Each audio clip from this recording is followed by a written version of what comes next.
की मिळणार आहेत.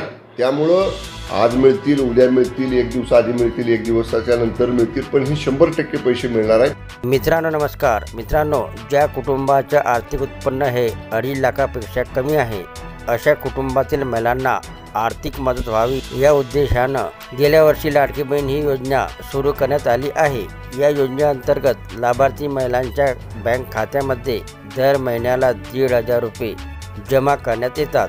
जुलैपासून ते जानेवारीपर्यंत एकूण 7 हप्ते या योजनेअंतर्गत लाभार्थी महिलांच्या बँक खात्यात जमा करण्यात आले आहेत.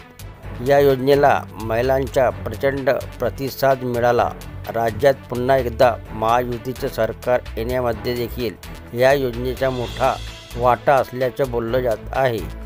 दरम्यान आमचं सरकार आलं तर आम्ही महिलांच्या खात्यात दर महिन्याला 2100 रुपये जमा करू अशी घोषणा विधानसभा निवडणुकीच्या प्रचारावेळी महायुतीकडून करण्यात आली होती.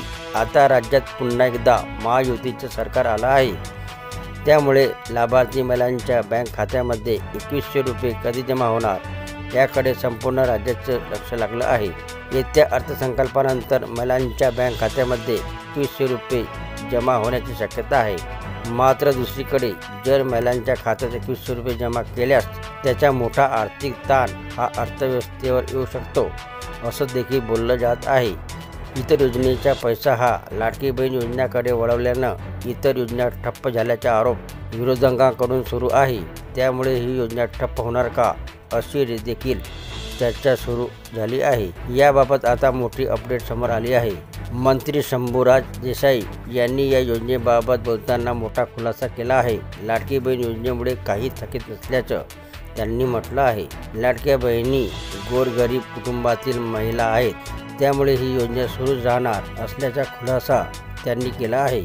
तसेच सरकार मागील वर्षीच्या स्लिप ओव्हर या वर्षाच्या आर्थिक वर्षात भरून काढणार आहे असं देखील यावेळी शंभूराज देसाई यांनी म्हटलं आहे.